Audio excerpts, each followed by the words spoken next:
자, 안녕하세요. 북소형 카페 여러분. 자, 오늘은 이제 저번 시간에 이어서 이제 14차 모의고사 부분을 이제 시작할게요. 자, 그 14차 모의고사 이제 그 내용 1번 문제 볼게요. 자, 다음 기획과 관련된 정통의 내용을 그 한 주 이내로 이제 서술해보고 가해 교과서의 명칭을 쓰시오. 이렇게 했거든요. 자, 거기 이제 그 기준은 비록 위만하게 쫓겨나 나라를 잃고 더 옮겼지만 기자의 재산을 주관하고 계승하였으니 이는 이제 한나라 한 소가 그 초계 땅에 나서서 정통을 잃지 않는 것과 같다. 이렇게 있거든요. 자, 그래갖고 그 내용들 이제 또 분명히 이렇게 사만정통론에 관련된 내용이 들어가 있어요. 그래서 거기 이제 주저 강목에 따라서 정통을 기록했다. 이렇게 할 때 요 위에 관련된 내용은 사만정통론. 사만정통론 관련된 내용을 쓰시면 되겠죠. 그래서 이제 예전에 한번 기출문제 나왔던 것이 이제 정통 내용 관련돼서 단군조선, 기자조선, 만, 통일신라 이렇게 있죠. 그래갖고 이제 단군 있고 기자 있고 그다음 중간에 이제 위만에 빠졌는데 위만 찬탈됐죠. 그래서 마으로 넘어가고요. 그다음 통일신라.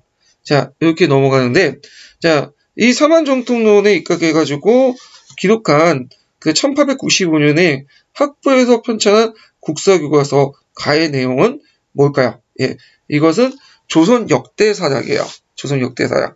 예, 그래서 이제 처음에 이제 그 받으신 분들은 그게 조선사작이라고 되는데 조선사작이 아니라 옥이에요. 조선 역대사작. 이렇게 좀 기억을 해두시고요. 조선 역대사작은 예전에 95년도 기출대에 관련돼 갖고 한번 그 오답으로 나왔어요. 그러면 이제 한번 조선 역대사작이 뭐냐? 그걸 한번 인터넷에서 한번 찾아보죠. 예. 그래서 그 인터넷 관련된 내용을 이제 찾아보면요. 자, 보면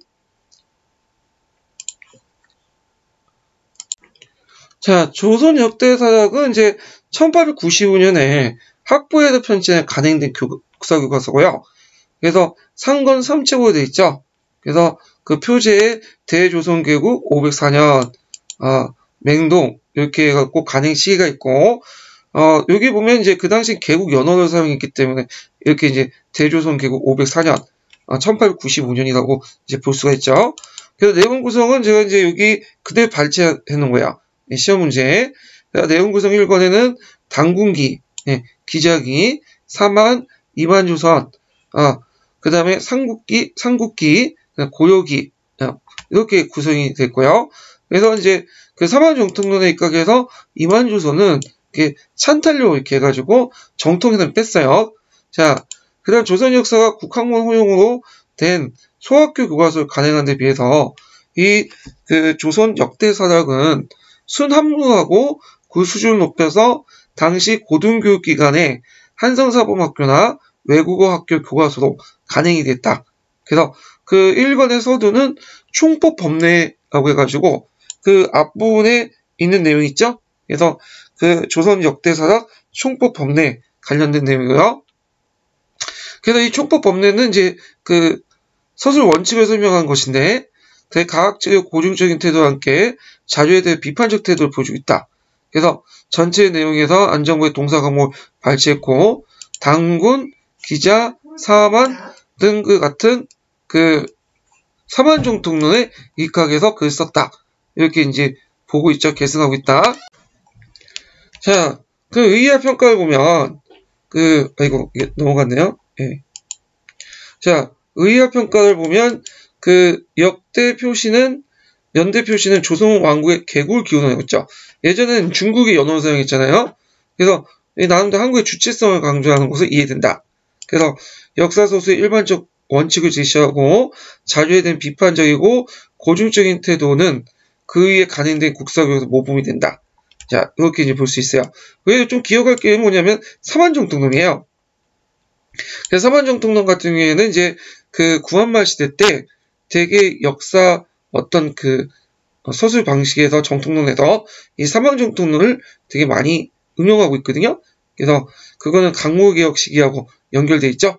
예, 그래서 그 강무개혁이 일종의 중흥이잖아요. 예, 중흥의식을 바탕으로 했는데 이 중흥의식을 잘 대변하는 그 역사의식이 이 사만정통론이죠. 자, 그러면 다시 이제 문제로 들어가서 문제를 풀어보면요. 자, 2번 문제를 볼게요. 자, 2번 문제 보면 이제 다음 밑줄층 왕은 누구이며 이 왕이 고구려 침략 위협에 막기 위한 조치를 한 가지 제시해 보시오. 자, 여기 이제 삼국사기에 있는 내용인데 그 내용을 보면 왕이 도망을 가요. 그래서 그때 이제 뒤에서 고구려인들이 쫓아오고 그때 이제 그 제주인권료나 고인만룡 같은 사람들이 이제 이렇게 쫓아오는데 자, 이때 이제 잡히게 되죠. 그래갖고 그 당시 이 왕을 아차산 아래를 보내서 차명을 했다. 사형을 시켰다. 그 내용인데 이 왕은 누구냐면 장수한테 잡혀서 죽은 계도왕이죠. 계도왕. 그래서 이때 이제 장수왕이 남하 정책을 하게 되고 이 과정에서 위협을 느낀 계도왕이 중국의 북위에 사신을 보내죠. 예, 중국 북위에 사신을 보내고 잘 빼어지네요. 예. 자, 도움을 요청했죠. 그래서 이제 그때 관련된 그 국서가 계도왕 국서인데 계도왕 국서와 관련된 내용은 예전에 한번 시험 문제 나왔죠. 자, 그 다음에 3번 문제 볼게요. 3번은 이제 후삼국 시대에 관련된 내용인데 자, 이거는 이제 그 뭐와 관련된 내용이냐면 건원과 왕건 사이에 오고 간 외교 문서예요. 그래서 후삼국 간의 어떤 대외관계를 연구하는데 매우 중요한 사조 중에 하나인데 자, 이때 이제 그 내용을 보면 건원과 왕건의 그 편지 내용 중에 신라에 대해서 존왕의 위를 되게 강조하고 있어요. 그래서 건원과 왕건이 서로 다투서 신라를 받들어 모셔서 존왕의 위로 해갖고 이런 걸 강조하고 있는데 이것은 그 흔히 말하는 외교적 수사가 아니라 그 당시 그 신라에 대해서 후백제나 그다음 왕건, 고조가 상당히 높게 평가를 하고 있고 그 권위를 존중해 줬다는 거죠. 그러면 우리가 이제 의문을 들 수 있죠. 건원은 그 당시 신라를 공격해서 경혜왕을 죽이고 경수왕을 내세웠잖아요. 그래갖고 그건 어떻게 설명해야 되냐? 자, 그거는 원래 건원은 신라를 받들어 모셨지만 신라가 자기 뜻대로 고조와 자기하고 친하지 않고 고조와 친밀해지니까 그거에 대해서 이제 뭐냐면 보복 차원에서 행했던 거죠. 그리고 나서 자기 말을 잘 들 수 있는 경숭왕을 왕위로 복귀시키고 다시 돌아온 거야. 그래서 신라 왕실의 자체는 존중해줬지만 신라 정치의 외교 정책이 자기하고 이제 맞지 않기 때문에 그 자기 구미에 맞는 신라 왕을 세우고 돌아왔다. 이렇게 이제 이해를 하시면 되겠죠. 자, 그러면 이제 그 내용을 이제 문제를 풀어보면 자, 기획과 니은의 친신라 정책에서 알 수 있는 구절을 쓰시오. 그래서 그 내용에서 이제 알 수 있는 구절은 그 종왕의 위라는 말에서 알 수가 있겠죠. 자, 그래서 있고 그리고 기획은 이제 견원이고 니은은 왕건이에요. 자, 그리고 이제 기획이 그 건원이 경주를 침공한 정치적 목적을 쓰시오. 자, 신라를 통합하는 것보다는 신라가 고려와 결합해서 후백제에 대항하는 하기 때문에 경혜왕을 제거했다. 그리고 대신에 경수왕을 앉힌 거죠. 그래서 요 내용들 이제 같이 기억을 해주시면 돼요. 그래서 백제나 고구려나 그 신라 왕실은 상당히 존중을 해줬지만 신라 왕이 자기 이해관계와 좀 다른 행동을 할 경우에는 즉각적으로 자기가 맞는 구미에 맞는 왕을 내세웠고요.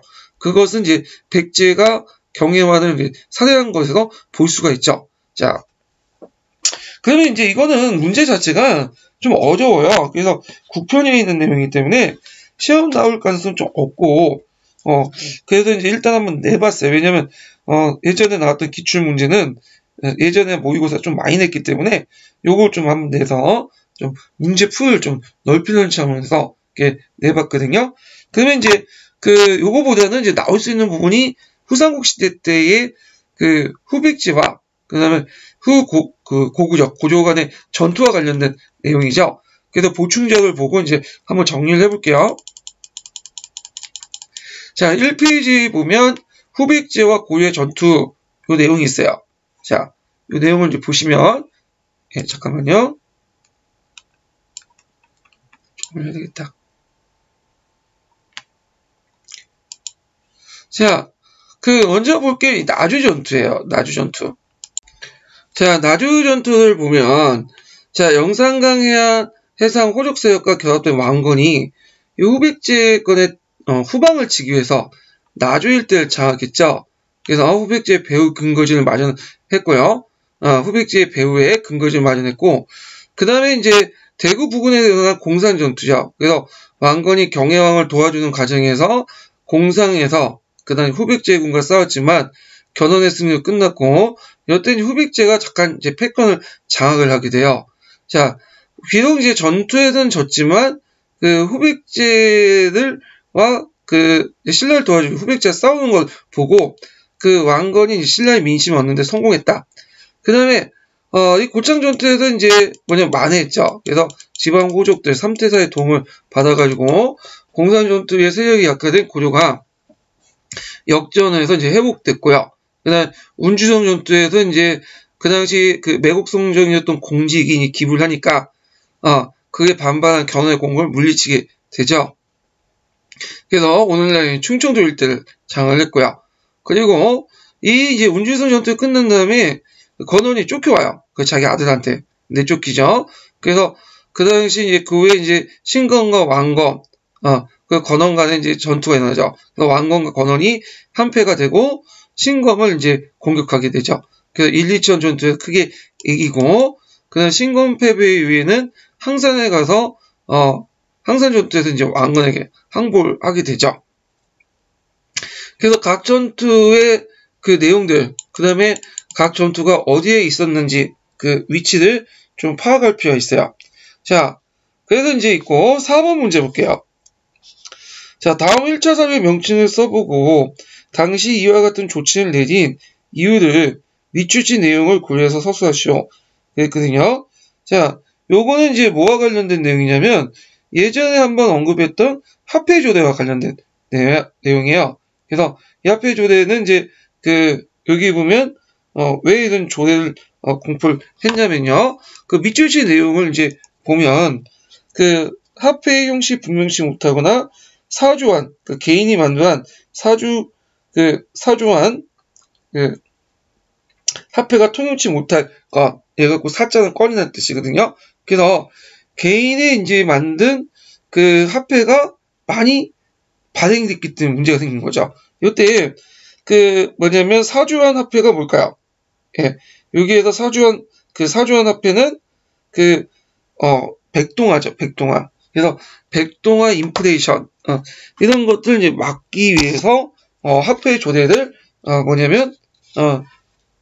화폐 조대에서 이런 걸 막기 위한 내용들이 있다. 이런 것들 좀 기억을 해두실 필요는 있어요. 그래서 내용이 있고요.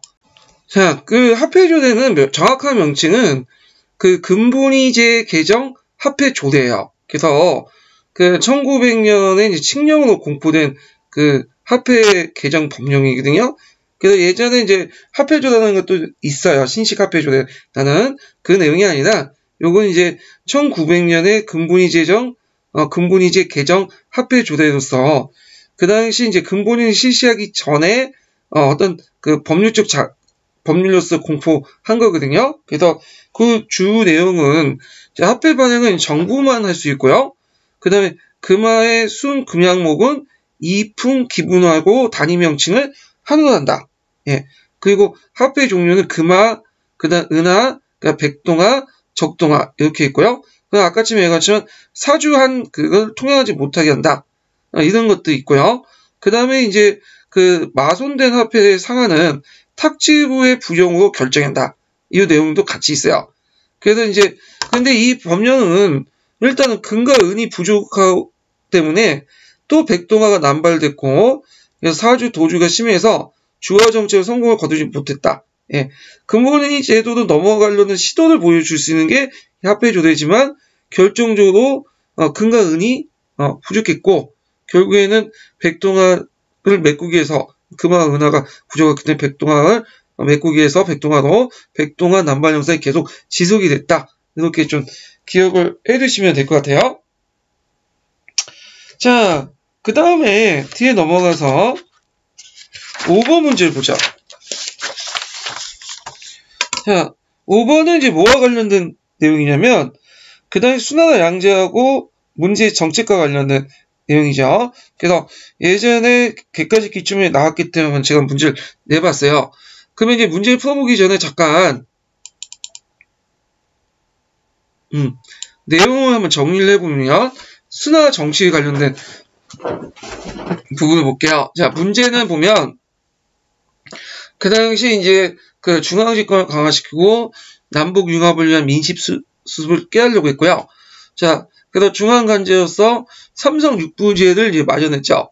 예, 그 내사성, 운하성, 상서성. 그래서 이 내사성은 나중에 중서성으로 바뀌죠. 그 다음에 세역제도를 개편해요. 그래서 조용조, 군전제, 부병제. 그래서 조용조, 군전제, 부병제가 그런 것들이 서로 연결됐고 이게 당나라까지 계속 가고요. 그 다음에 최초로 과거제, 그 다음에 선거제라고 했죠. 선거제를 이제 실시했다. 그래서 문벌귀족들의 간직 독점을 방지하고 관료제 후보자가 필요했고, 그 다음에 다양한 지역에서 인재 선발 이런 목적에서 이제 시작됐고요. 감옥은 수재, 명경, 진사 이렇게 세 개로 나눠볼 수 있는데 수재는 나중에 없어지고 이 명경과 진사가 계속 남아서 당나라로 넘어가게 되죠. 자, 지방제도의 정비에 관련된 내용 보죠. 자, 그 당시에 관리수가 이제 많다 보니까, 이걸 좀 줄일 필요가 있었어. 그래야지 이제 그 의사 어떤 중앙의 조치를 효율적으로 전달할 수 있기 때문에 관리수를 줄이고 그 행정조직을 좀 간소화시키는 그런 작업이 필요했던 거야. 그래서 예전에 주, 군, 현의 3층제에서 주와 현의 2층제로 개편되죠. 그리고 그것이 당나라까지 계속 가요. 그래서 이제 그 후에 상위 그 행정기관이 주나 군이나 왔다 갔다 하지만 2층제도 유지가 되고요. 그 과정에서 주의 태수, 군의 태수와 현의 태수죠, 여기는. 예, 현의 태수와 주의 자사의 권한이 축소됐고, 자사의 군사권과 주군이 폐지됐다. 그래서 지방세력을 약화시키고, 그 다음에 그 행정관료 인원을 줄이는 그런 정책들을 펼쳤다. 이게 예전에 12년 기출문제 나왔죠. 자, 총관부를 이제 초창기 이제 설치해가지고 여러 멀리 떨어져 있는 지역은 총관부에서 가난했지만 나중에는 이제 없어지게 되고요. 그 다음에 거기 좀 밑에 보면 대흥선을 건설해서 이제 장안 동쪽, 예, 지금의 장안선이 대흥선이에요. 이름만 당나라 때 이제 바뀐 거고. 그 다음에 이제 강통과 상향동 같은 것을 건설했다. 그리고 이걸 바탕으로 나중에 양제 때 대운하를 이제 완성을 시켰던 거죠.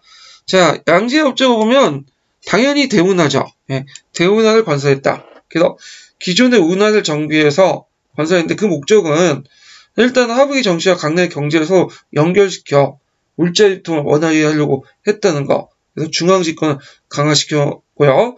그의 아버지였던 그 문제가 강통고와 상향동을 이제 건설한 걸 바탕으로 해서 영제고와 강남화, 통제고 이런 것들을 만들었죠. 그래서 이 영제고 같은 경우에는 이제 그 고구려의 전쟁을 대비해서 만들었던 거고요. 여기 탁고는 어디냐면 원래 북경이에요, 북경. 예. 그렇지만 이 사람은 이제 그 고구려 원정을 너무 많은 경비를 많이 썼기 때문에 나중에 국내 반란에 의해서 죽게 되죠. 그리고 당나라로 넘어가게 돼요. 자, 수나라는 금방 멸망했지만 수나라가 이제 만들었던 제도는 그대로 당나라로 연결돼요. 그래서 당나라의 기반을 닦았던 나라가 이 수나라였다. 이렇게 좀 기억을 이제 해주시면 될 것 같아요. 자, 그러면 문제들을 풀어보면, 기업과 관련된 이제 정책 한 가지 쓰시오. 자사와 군수의 권한을 약화시켰다. 그래서 군의 태수가 장악하고 있었던 그 정치 군사권을 그 중앙에 회수하고요. 근데 주의 자사가 도둑을 겸하게 해서 군사권까지 행사했던 것을 폐지했고요. 그 다음 주의 자사가 누리던 행정 군사권을 분리시켜 일반 행정만 담당하는 단일체제로 개편했다. 이렇게 이제 보시면 될 것 같아요. 자, 그 다음에 니은의 감옥의 명칭, 과거제도의 명칭 같은 경우에는 수재과, 진사과, 명령과 이렇게 이제 세 가지가 있죠. 자, 그 다음 6번 문제 보자. 6번. 자, 6번 문제는 뭐냐면 그 226 사건과 관련된 거야. 그래서 이제 226 사건은 이제 그 당시 그 일본 군부에서 일어난 쿠데타죠. 예. 그러면 이제 이거 살펴보기 전에 이제 1920년대에서 30년대까지 일본 상황을 좀 볼게요. 자, 여기 이제 3페이지 보면 자, 대정민주주의가 등장해요. 그래서 1920년대 다이쇼라는 그 연호를 사용했대. 그 메이진 청왕이 죽고 그 다이쇼 청왕이 등장하면서 그 뭐냐면 다이쇼 데모크라시가 형성이 되죠. 그래서 도시 중간층이 성장되고 뭐 민주주의 사상이 보급되고 정당 정치가 발전되고 등등 이렇게 있는데 근데 1929년 때 이제 대공황이 일어나면서 일본에 이제 경제적 타격을 받게 되면서 이런 민주화 분위기가 이제 딱 사라져. 그리고 나서 이제 우익이나 군부들이 부각이 되죠. 그래서 이들이 이제 그 군부의 극단파들이 이겼던 그 사건이 5.15 사건하고 2.26 사건이에요. 예. 그중에 2.26 사건이 상당히 중요한데 배경이 군부 내에서의 통제파와 한국판의 대결에서 나왔다고 봐요. 그래서 좀 통제파는 약간 우익 중에서도 좀 약간 온건한 파죠. 상대적으로 예, 군부 내에서도 한국파는 좀 급진적인 세력들이야. 예, 그렇다고 통제파가 뭐 평화를 살라고 그런 거 아니에요. 똑같은 군국주의인데 그 군국주의를 추구하는 방향이 좀 한국파에 비해서 좀 통제되어 있고 이렇게 볼까 국가 중심으로 이렇게 제도화된 측면에서 했다. 이런 게 좀 차이가 있어요. 자, 하여튼 여기서는 이제 통제파와 한국파의 이제 차이를 보면 통제파가 주력이죠. 그래서 육군 내에서 이제 국가의 충육전의 체제의 수입을 지향을 하고 군의 주도권을 장악하고 한국파의 가격성을 비판하고 온건하면서도 과학적 근거를 갖고 군의 요구를 관철시켰다. 예. 그래서 한국파 같은 경우에는 청년자 교육을 기반을 했고요. 청왕이 이제 친정, 직접 정치를 해라. 관료를 배제하고, 그 다음 반공산주의고 복구적이고 정신적, 일본 내 어떤 혼, 이런 것들을 강조하는 경향이 있고, 그다음 정당 대신에 이제 정당 정치 대신에 새로운 형태의 혁신 정치를 요구했다. 이렇게 있죠. 근데 이제 주의할 통제파, 한국파나 군국주의자는 똑같아요. 다만 상대적 온건한 게 이제 통제파예요. 자, 그래서 이제 정계 과정을 보면 이제 한국파 군인들이 관료 세력들을 이제 살해하고 수상 간저와 의사당을 점거했죠. 근데 결과 보면 이제 군부 사건을 정치로 이용해서 그 내각의 관료 인사를 간섭하고, 그러니까 이제 끝나고 나서 진압하고 나서 그 당시 통제파는 이걸 이제 바탕으로 해갖고 그 당시 내개 관료 인사들, 내각의 장관들 장악을 하고 독일과 방공업종을 또 체결하고 군비 확장 요구를 했다. 그래서 한국파들은 이 2.26 사건에서 이제 탄압을 받지만 이걸 기회로 이제 득을 본 것은 통제파죠. 그래서 통제파는 국가 권력을 이용해서 점진적으로 이렇게 군국주의 방향을 이제 추구하게 되게 되죠.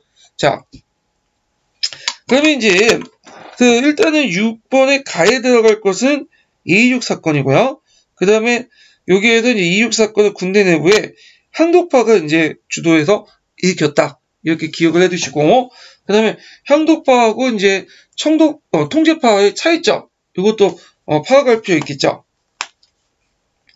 자, 그 다음에 7번 문제 볼게요. 7번 문제는 이제 비교학습과 관련된 내용인데, 제가 이제 이 비교학습 관련된 부분을 그 11차인가 12차 그 논술평가 같이 냈어요. 그래서 일반적 설명 방식 안에 그 비교학습 내용이 있거든요. 비교적 설명이.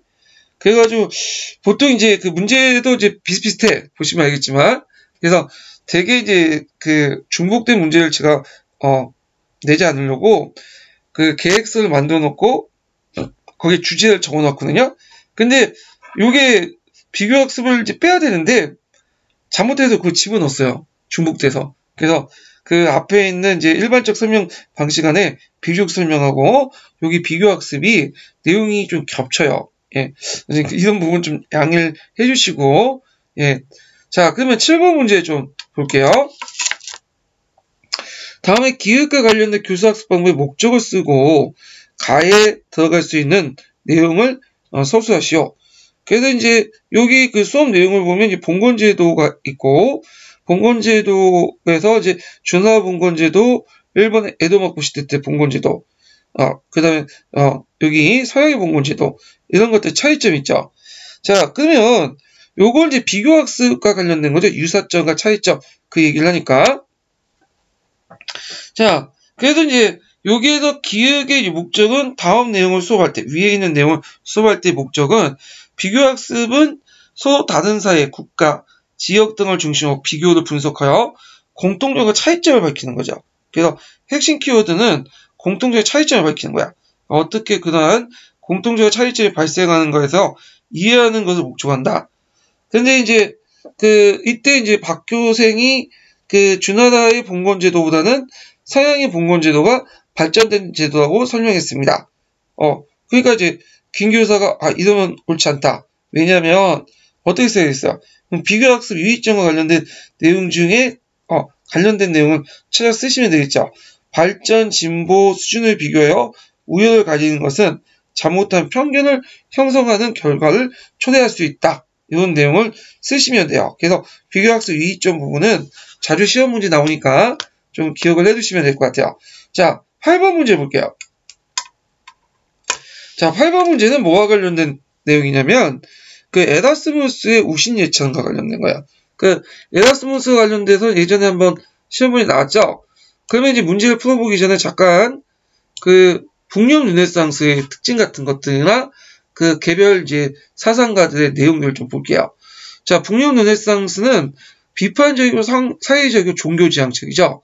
그러니까 신미적이고 기족적이고 이런 특징을 가지고 있는 어떤 이탈리아 르네상스가 좀 다른 모습을 보이고 있고요. 그 다음에 이제 원시 기독교 고전을 바탕으로 했다. 그래서 교부 철학 이런 것들을 바탕으로 하고 있죠. 근데 이게 반면에 이제 그 당시 이탈리아 르네상스 같은 경우에는 그리스 로마 시대 때 고전을 바탕으로 하고 있죠. 자, 그래서 이제 북녘 르네상스는 후에 종교개혁에도 영향을 줘요.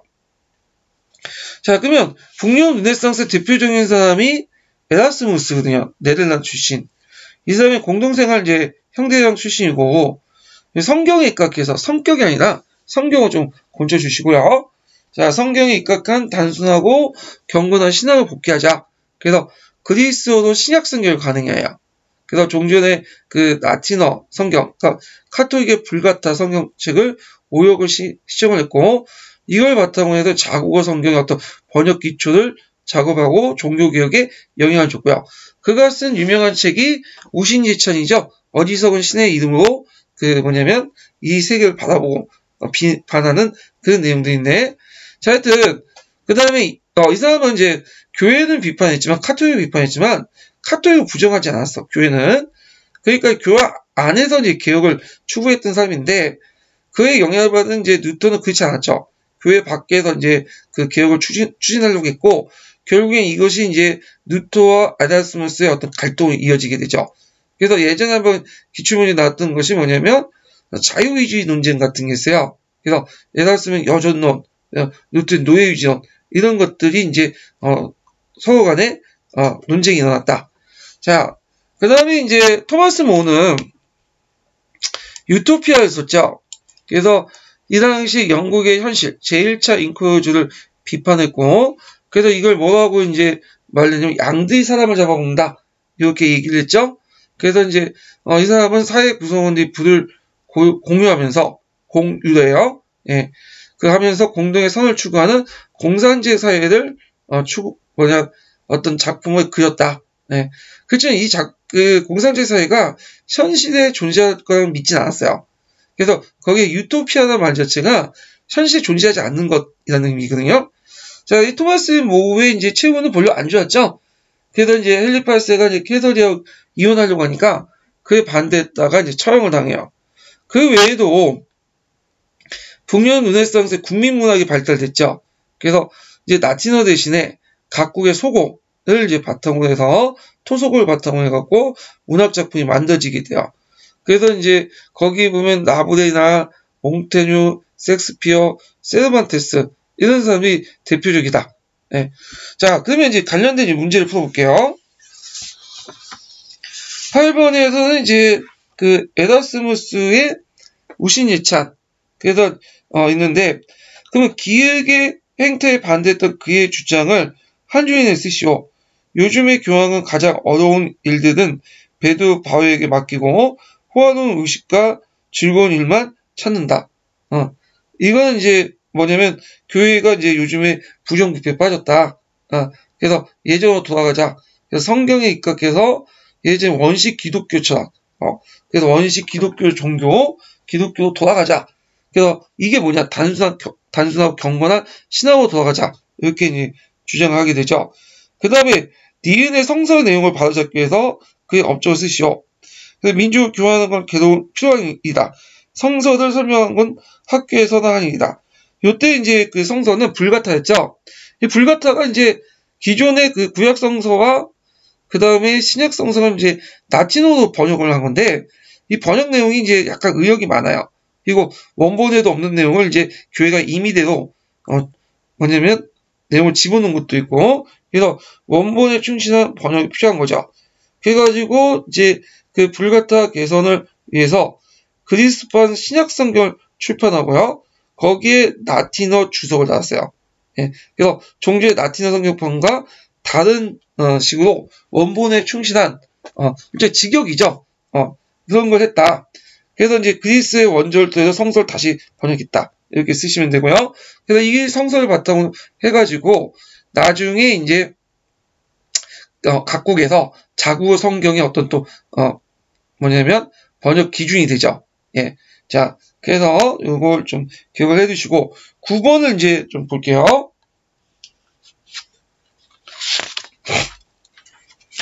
자, 9번은 이제 노마시대 때 황제인데 이 노마시대 황제 중에 이제 오현제하고 세브로스 왕조였어요. 시리아 계통의 세베르스 왕조였는데 요 오형제와 이제 세베르스 왕조는 시험 문제는 지금까지 나왔긴 나왔지만 단독 문제는 나온 건 아니에요. 그렇지만 옆에 지문으로 몇 개 나왔기 때문에 한 번 또 언젠가 또 시험 문제 나올 수 있거든요. 단독 문제로.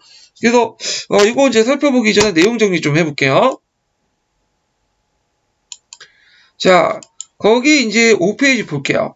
오현제하고 세베르스 왕조, 세베르스 왕조 보면 자, 오형제는 이제 그 5명의 혁명한 로마 황제죠.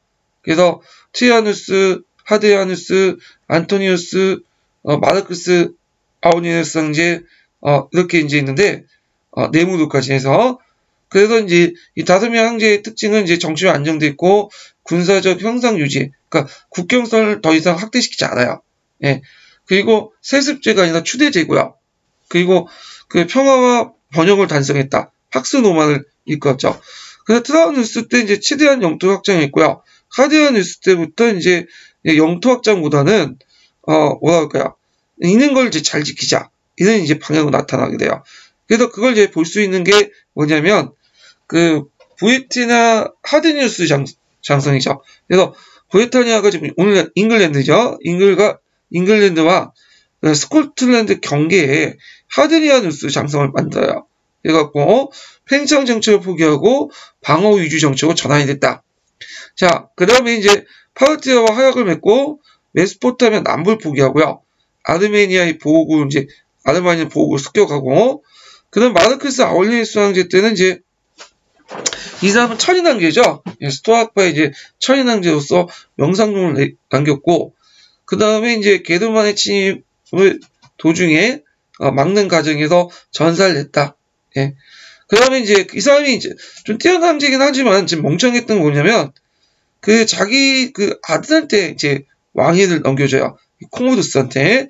그래서 종전 오현제가 세습제도 이렇게 쭉 진행이 되는데 이것 때문에 예전에 오현제가 선거제도 쭉 진행이 되는데 이것 때문에 세습제도 전환이 되죠.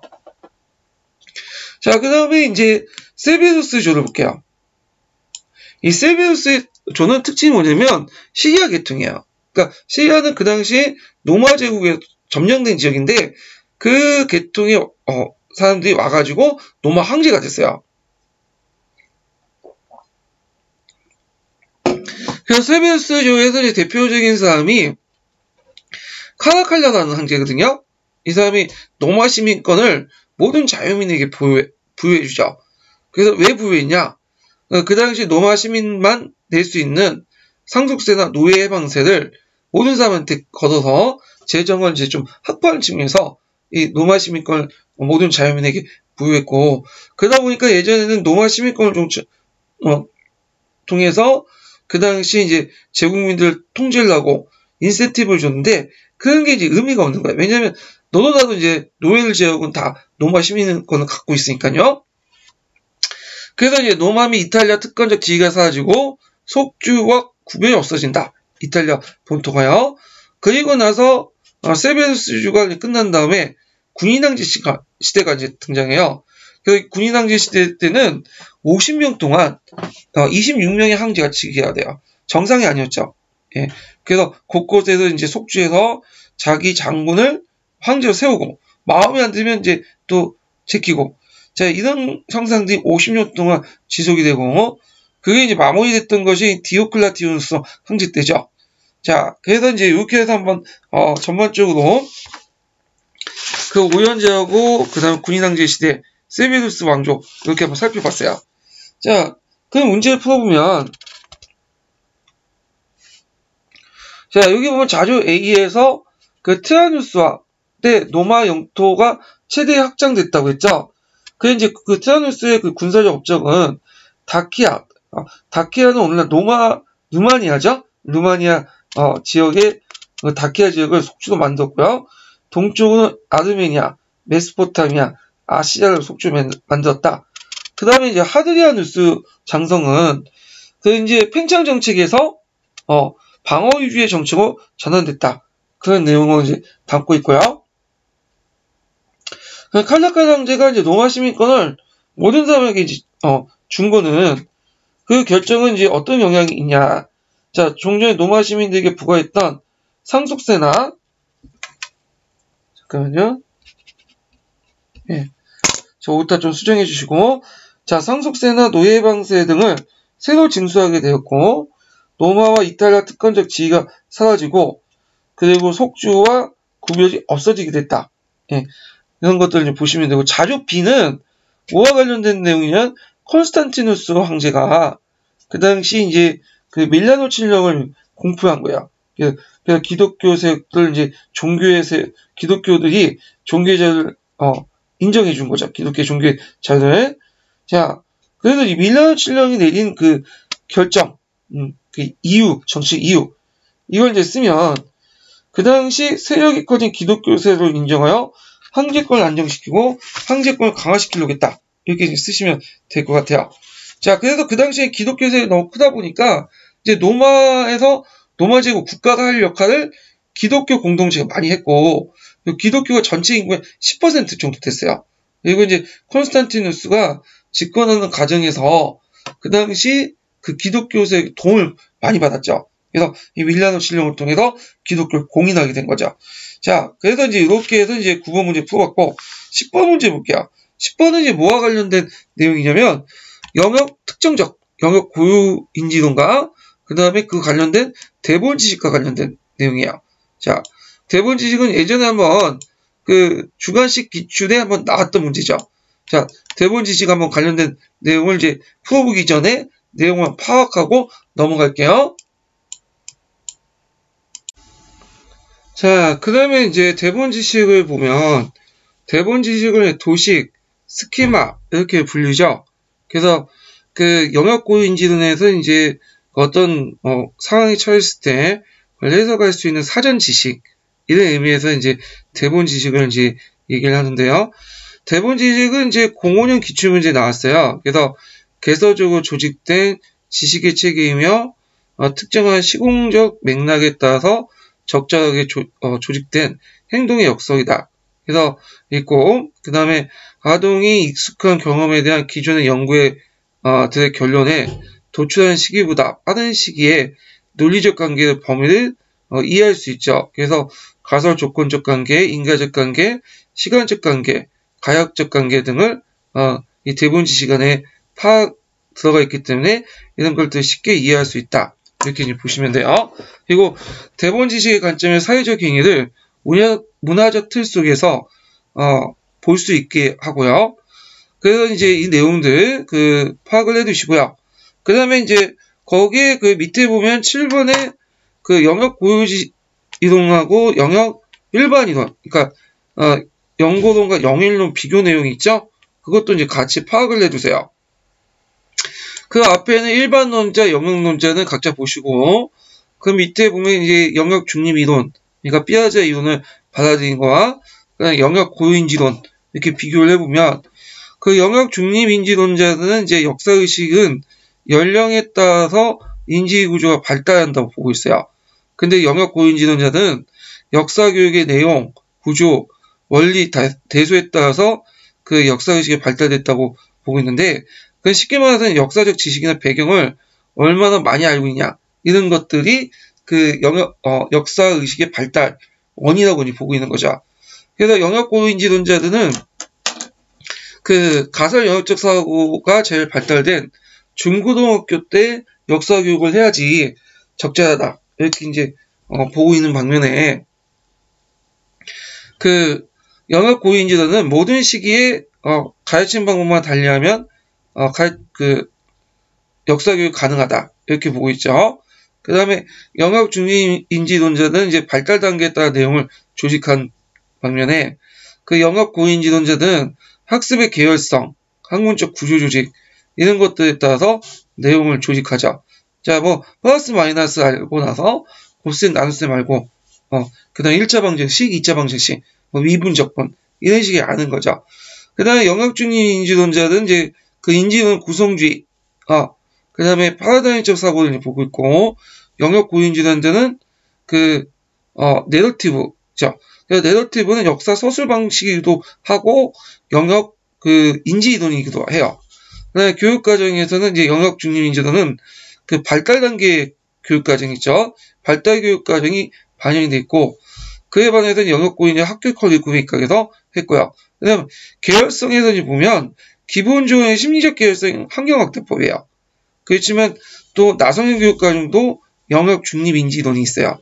근데 나성인 교육 과정은 그 이제 파란책에서는 이제 영역 그 중립인지론처럼 이렇게 얘기하고 있지만 실제적으로는 이제 그 나성인 교육 과정에 그 심리적 계열성하고 논리적 계열성이 같이 있어요.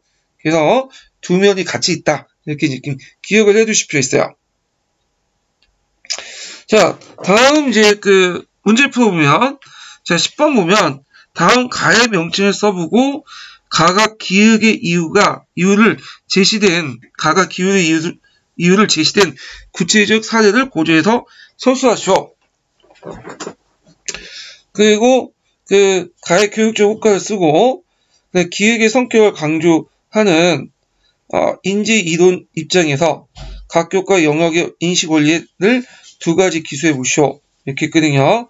자, 거기 이제 가의 구체적 사료 같은 경우에는 철수가 생일 자체를 하기 위해서 어떻게 이제 하는가 이런 내용들이 들어가 있죠. 그 다음에 영희가 임용 시험을 보기 위해서 어떤 이제 공부하는 방법 이런 것들이 이제 같이 들어가 있어요. 그래서 가와 관련된 구체적 사례는 그 들어갈 것은 뭐냐면 대본 지식이야. 스키마 이렇게 들어가 있고 그래서 대본 지식은 정형적으로 영역 특정적인 지식이야. 영역 특정적인 지식은 그 피아제 이론에 적용되지 않는 영역 고유인지론이죠. 그래서 그 대본 지식은 영역 고유인지론이다. 그래서 그 대본 지식이 기획인 이유를 제시된 구체적 사례를 고려해서 쓰시오. 그 기획의 이유들 이제 쓰면요. 그 이제 가가 이제 영역 특징적인 모습이라는 걸 볼 수 있는 것은 일단 도식적 조직화 같은 것으로 개서되고 조직된 지식의 체계이며 개서적으로 이 조직의 지식 못하네요. 그래서 여기 개서적으로 조직된 지식이라는 것은 어떤 그 지식 간의 위계관계, 어떤 구조화된 그런 지식의 체계라는 의미죠. 그 다음에 특정한 시공력 맥락에 따라서, 그러니까 보편적으로 적용된 게 아니라 어떤 상황에 따라서 적용된 조직된 행동의 연속이다. 이렇게 돼 있어요. 그래서 밑에 이제 관련된 그 내용, 그 보충적을 탐구책에다 제가 찾아서 이제 줄을 붙여놨거든요. 한번 읽어보시고요. 대본 지식의 교육적 효과는 아동은 익숙한 경험에 대해 기존에 이렇게 보면 그 아동의 익숙한 경험에 대해 기존에 연구된 결론에서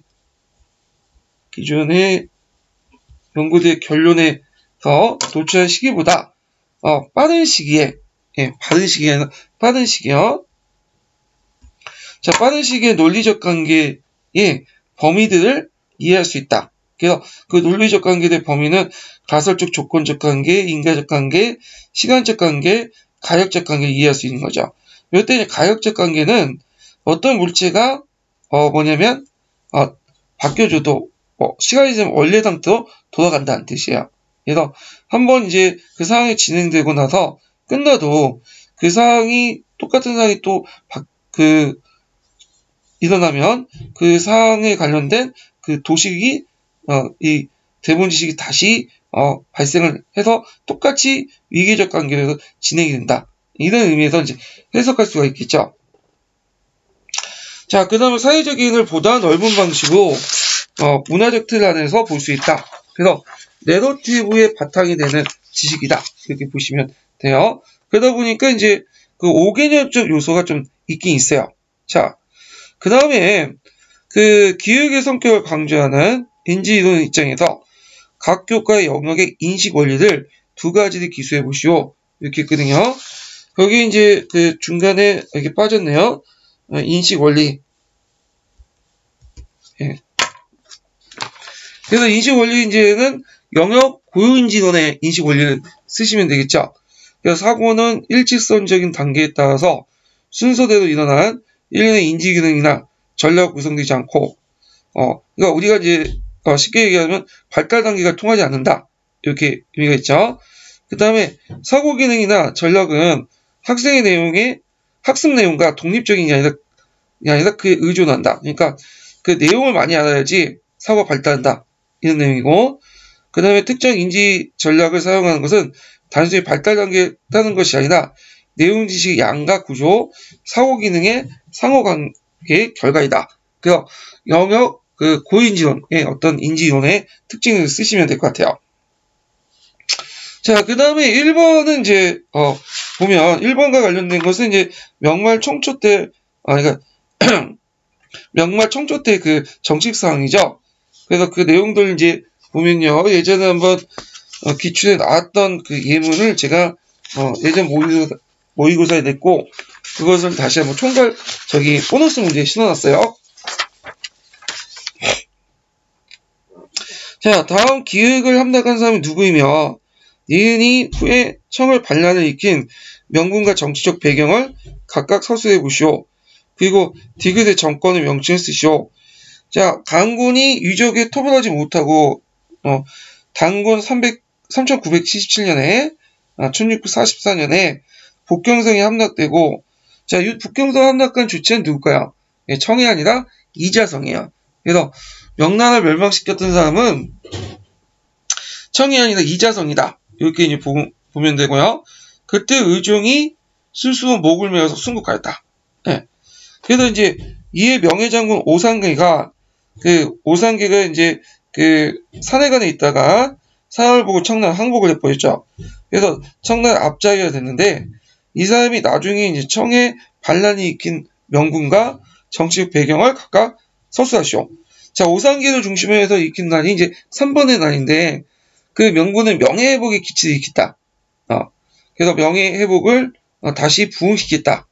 그렇게 익혔지만 이제 실질적으로는 그 오상계 3번 세력이 너무 커지니까 그 당시 강희제 때 그 번외 취소령을 내리죠.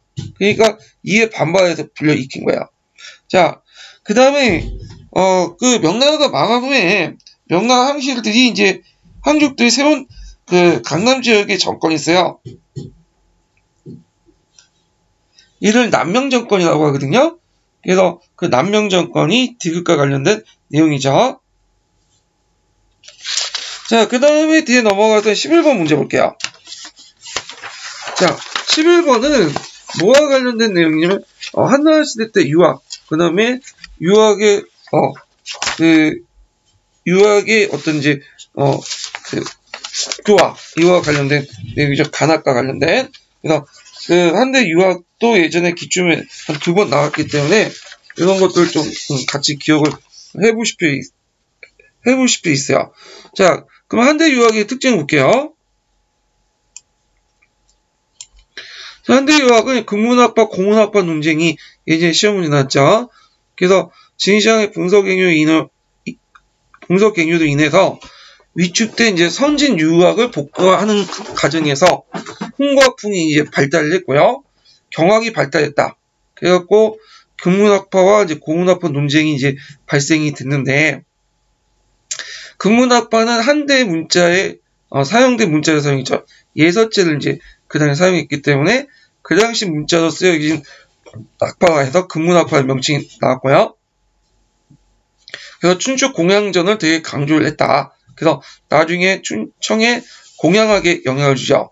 그리고 그 작구 해석, 그러니까 공자 미원대의를 추구했고, 그 다음에 이제 예전에도 한번 시험 문제 나왔지만 청인상관서 같은 그 정치론을 이제 제시를 했죠. 그 다음에 이제 그 전환시대 때 간학화된, 그래서 이 학파가 이 국문학파예요. 그 공문학파는 이 민간에 존재했다가 발견된 경전을 바탕으로 춘추시대 때 고문체로 서술된 경전이죠. 주로 금성문이나 전서체로 이제 서술된 거고요. 그래서 이제 나중에 청의 고중학에 영향을 주죠. 자, 전개 과정을 보면 이제 전환시대 때는 동준서가 국교화하는 과정에서 이 국문학파가 주류가 되고, 그러다가 잠깐 신라 때 왕망이 집권하는 과정에서 그 주대짓을 복귀하는 과정에 주대를 강조하는 공문학파가 이제 주류가 됐다가 후한시대 때 다시 금문학파가 우대를 받아요. 그러다 후한 말기 때 이제 고문경과 금문경 같이 능통한 사람들이 등장하게 되고, 그 대표적인 사람이 정영이죠. 그래서 이 사람을 기점으로 해서 홍구학이 이제 마련되기 시작하고, 예전에 홍구학과 관련돼서 한번 기출문제 나왔죠.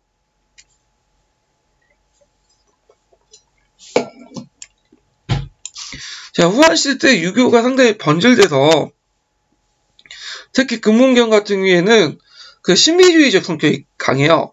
그래갖고 이를 비판하는 사람들이 등장했는데, 왕충이나 왕부, 죽장통 이런 사람들인데, 그 중에 대표적인 사람이 왕충이라는 사람이에요. 그래서 이 왕충은 농영이라는 책을 썼는데, 청인상성이나 사후 인간정신을 부정했고요. 세계를 물질적인 걸로 구성해서 인식했다. 그리고 신격화된 공자와 맹자 사상을 비판했죠. 그래서 왕충은 후에 이제 중국 공산당에서 유물론자의 시조, 이렇게 해서 높게 평가를 받고 있어요. 자, 그러면 이제 그와 관련된 내용을 이제 볼게요. 11번 문제 볼게요. 자, 다음 사유를 읽고 작성 방법에 따라서 그 답안을 작성하시오. 이렇게 있는데, 자, 여기에서 이제 그 가와 나는 이제 한서에 있는 내용이죠. 그래서 가는 동준서 전에 있는 내용이고, 그 다음에 나는 원제기에 있는 내용인데, 거기에 보면 이제 두태우가 승하하자 무한후 전분이 승상이 되고, 제자백과의 언설을 물리치고 문인과 유학자의 수백 명을 초빙하였다. 그러면 제자백과 사상 중에 한나라 초기 때 유행했던 사상을 쓰시오. 요거는 항노 사상이죠. 그래서 한나라 초기 때는 그다음 노장 사상을 바탕으로 해서 노장 사상과 항제 사상을 바탕으로 해가지고 그 형성된 항노 사상이 있었어요. 그래서 이 항노 사상에 따라서 국가가 역할을 축소시키고 국가 역할을 백성들 쉬게 하는 그런 정책을 했는데, 이런 정책들이 이제 경제력을 상승시키고 그 다음에 그 경제를 발달시키는 큰 공헌을 했지만, 문제는 이로 인해서 사회적인 어떤 갈등이나 양극화 문제를 해결하지 못해. 그리고 맨날 홍노들한테 두들겨 맞게 되죠. 그래서 이거 안 되겠다. 정부가 이제 적극적으로 간섭할 필요 있겠다. 그러면서 항로사설을 버리고 유교로 넘어가게 되죠. 그래서 그 당시 동중서에서 무제 때 유교가 간악화되기 시작하죠. 자, 그 다음에 그 니은 공송원은 그 춘추로서 일개 선비약 천자의 상공관에 올라 평진호에 봉해졌다. 자, 이 공송원은 사람들이 이제 학파의 문제점을 얘기하는 건데, 이 공송원은 이제 그 어떤 사람이냐면, 그 당시 금문학파에 속한 사람이야. 그래서 청인상흥설에 입각해 미신적 참의설이 바탕됐다. 그래서 금문학파의 문제점을 쓰시면 돼요. 그래서 금문학파는 이건 미신적 성격이 강해요. 그래서 아까 그 금문학파 특징 중에 미연대이라는 게 있었죠. 그래서 공자의 숨은 뜻을 파악한다. 그래서 그 행간 속에 있는 의미를 파악하는 과정에서 자신의 어떤 주관적인 의미가 덧붙여지고 가탁되고요. 그 과정에서 그 당대 어떤 유행했던 사상들이 사상들을 끌어다가 설명하게 되거든요. 그래서 그 당시 이제 금문학은 이렇게 참의설과 연결됐어요. 그래가지고 이제 이런 문제점을 이제 쓰시면 될 것 같아요. 참고로 공송원이라는 사람은 어떤 사람이냐면 이 사람은 이제 그 전환시대 때 재상이에요. 그리고 이 40살까지 가난한 집안에서 이제 살고 있다가 춘추를 일깨워서 40살 이후에 그 당시 무제 때 현량에 축전돼서 박사까지 올랐던 인물이고 간지까지 이제 해서 어사대부나 이런 걸 맞춰서 이제 재상이 된 사람이고요. 후에 이제 그 평진호에 또 봉해졌거든요. 자, 그래서 최초로 승상지경에서 후까지 제후까지 봉해진 인물 중에 한 명이에요. 예. 그래서 이제 요 내용들, 그래서 이 공송호는 그 금문학파와 관련된 사람이라는 걸 좀 기억을 해두시고, 그러면 이제 거기에 이제 보면 다시 이제 문제 풀어보면, 그래서 이제 그 뒤로 이제 그 천하학자들이 모두 유학에 쏠리게 되었다. 자, 니은의 배경을 디귿 측면에서 이렇게 말해볼 거 이렇게 있는데, 자, 이 당시 이제 그 유학의 학상 간악화를 의미하죠. 니은에 관련된 내용은. 그래서 디귿 측면에서 이제 그 유학이 확산되고 간악화된 배경을 얘기하면 춘추인데, 이때 춘추는 공송홍이 금문학파니까 금문학파에서 강조한 춘추는 뭘까요? 예. 이거는 춘추 공양학이죠. 그래서 그 춘추 공양이라는 자체가 법주주의의 어떤 이론적 무기를 번영할 수 있어요. 그러니까 겉은 유교지만 법가적인 어떤 내용으로 해석돼서 통치에 이용할 수 있죠. 그래서 유학의 이름을 내걸고 법제 수행이 가능하다. 그래서 유교 경전 중에 무늬만 유교 경전인 것들이 좀 있어요. 그 대표적인 게 이제 주례라든지 춘추 공양 이런 것들인데 요거 내용을 좀 파악을 해두실 필요가 있어요. 그래서 이거는 그 당시 무제 정치하고 또 관련돼 있죠. 무제는 겉으로는 유교를 내세웠지만 실제 통치는 그 법치, 그 법가를 통해서 했잖아요. 자, 그 다음에 이제 그 나사료를 이제 참고를 해서 미은의 인물, 그 당시 그 인물이 변화된 통치 방향을 서술해 볼 것 이렇게 있는데, 자, 미은의 인물은 이제 누구냐면, 자, 이게 단서가 될 게 뭐냐면 한서 원제기죠. 예. 그러니까 여기에서 이제 그 주체가 뭐겠어요? 원제죠. 그러니까 원제가 이제 태자 시절에 그 아버지하고 이제 했던 얘기를 적어 놓은 거야. 그래서 그 당시 이제 그 아버지는 그 선제인데 그 사람은 이제 뭘 얘기하냐면 한무제 때부터 이제 통치 철학이 유교는 이제 겉으로 내세우고 실제로는 법가를 해야 된다. 근데 이거에 대해서 태자가 이게 무슨 말이냐? 유교와 법가를 같이 해야 되지 않냐? 그래서 이제 순수한 유가적 원리에 입각한 정치를 내세웠죠. 그래서 한무제 때 이제 유교가 국교화됐다고 반대하는 사람들은 실제 국교화는 한무제 때가 아니라 뒤에 원제 때다. 이렇게 이제 얘기를 해요. 자, 이 내용이 어디에 있냐면 서류로 보는 아시아사에 있어요. 그래서 통치 방향 정하는 내용을 쓰면 그 당시 이제 종전의 유교와 법가의 형벌을 같이 하는 왕패 접도에서 벗어나서 순수한 유가족 원리로 입각한 정치를 해야 된다. 예, 그래서 원시 때부터 순수한 유가족 정치를 했다. 이렇게 이제 주장을 하고 있죠. 예. 자, 그 다음에 이제 그 12번 문제를 볼게요. 자, 12번 문제는 뭐와 관련된 내용이냐면 그 4.3 사건과 여수 그 무장폭동 관련된 내용이요. 그래서 이제 이 관련된 내용을 이제 풀기 전에 잠깐 문제를 풀어볼게요. 자, 여수 폭동 같은 경우에는 이제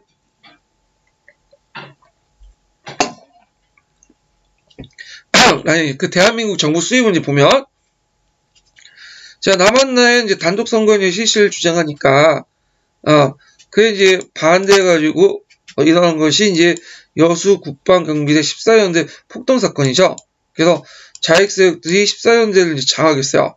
그래서 이때 14연대는 제주도 4.3 사건을 진압을 명령을 받고 거기 이제 여수에 있었어요. 그래서 그때 여수에서 그 머물렀던 14연대에 사회주의 세력도 있었어요. 그래서 이들이 내부 쿠데타를 일으켜서 그 연대를 장악하고 나서 그 다음에 반란을 일으켰죠. 그렇지만 이제 곧바로 정부군에 진압당하고요. 그 결과 그들은 이제 반란군인들과 그 악민들은 그 당시 빨치산을 조직해갖고 유격전을 하게 되고요. 그 다음에 물론 이제 이런 빨치산 그 지리산 유격전을 이제 뭐냐면 나중에 6.25 전쟁의 어떤 빨치산들과 좀 결이 달라요. 그리고 맥이 또 금방 또 진압이 됐고, 자, 하여튼 이승만 정권의 군부에 대한 통제권이 강화됐다.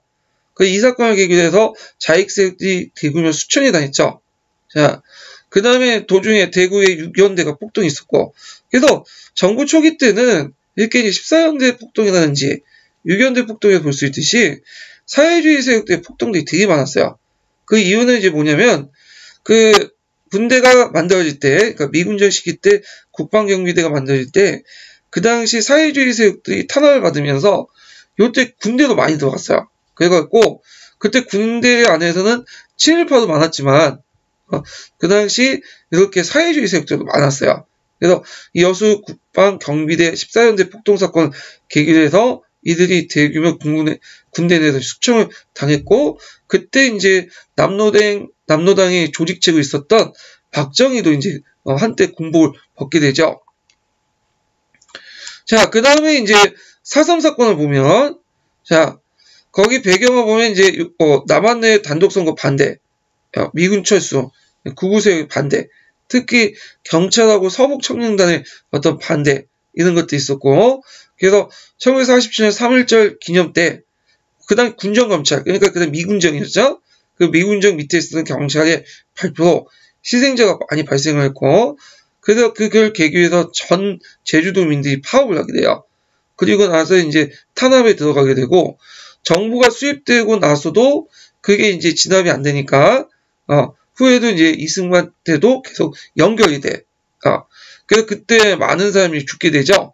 그래서 이제 나중에 제주 4.3 사건 진상규명 및 희생자 명예회복에 대한 특별법이 만들어지게 되고, 되는데, 요게 이제 관련된 내용이 그 04년도인가요? 네, 그때 뭐 기초에 나왔던 거예요. 자, 그래서 기획관 이은혜 사건의 명칭은 뭐냐면, 거기 이제 자료 A번의 기획은, 제주도에서 일어난 사건이니까 4.3 사건이죠.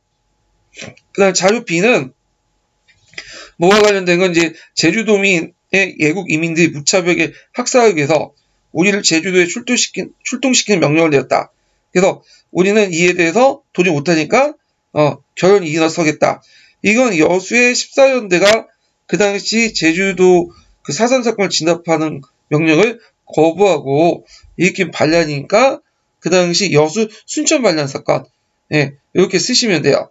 자, 그 다음에 가에 들어갈 걸 쓰면 그 당시 이제 원래는 이제 4.3 사건은 자연 발생적인 어떤 사건이었는데, 이 사건이 진행되면서 누가 개입했냐면 남로당 세력들이 개입해요. 그래서 남로당이 주도를 하게 되는데, 그때 남로당 세력들이 이제 그 주장했던 게 뭐냐면 남한만의 단독선거야. 50 단독선거. 그래서 거기에 이제 그 내용을 쓰시면 되고, 그 다음에 이제 요 사건 이후, 그러니까 그 여순 순천 반란 사건 있죠. 그래서 요 사건 이후의 정부의 조치를 보면 군대 내 자익 세력들을 몰아내는 수권 작업들 강화시키죠. 그리고 국가보안법을 이제 이때 제정돼요. 예. 그 다음에 그 국민 보도연맹, 예, 보동이 아니라 보도예요. 그래서 이제 예전에 자익 그 경력을 가지고 있던 사람 있죠. 그래서 자익 경력을 가지고 있는 사람 중에 정황한 사람이었어. 나는 이제 더 이상 사회주의 안 믿겠다 하면서 전환한 사람이 있었는데, 이 사람들 따로 뽑아서 국민보도연맹을 조직했어요. 근데 이 국민보도연맹은 전환한 사람 외에도 자익에서 우익으로 이렇게 전환한 사람들 외에도 뭐냐면 할당제를 실시해서 지역별로 할당제를 실시해갖고 그냥 뭐 준다니까 그냥 거기 가입한 사람도 있어요. 그래서 나중에 이제 6.25 전쟁이 터지고 나서 후퇴를 하는 과정에서 그 당시 국민보도연맹에 있는 사람들 끌어다가 저가 납부 내통할 수 있다고 하니까 그는 이유로 해가지고 대규모 뭐라고 할까요? 처형을 시켰죠. 집단 학살을. 이게 이제 국민보도연맹 사건이라 해갖고 되게 유명한 사건인데, 자, 하여튼 그런 것들 좀 기억을 해두시고, 거기 국민보동이라고 있는데 보도도 좀 곤치세요. 자, 그 다음에 이제 문제 넘어가서 13번 문제 볼게요.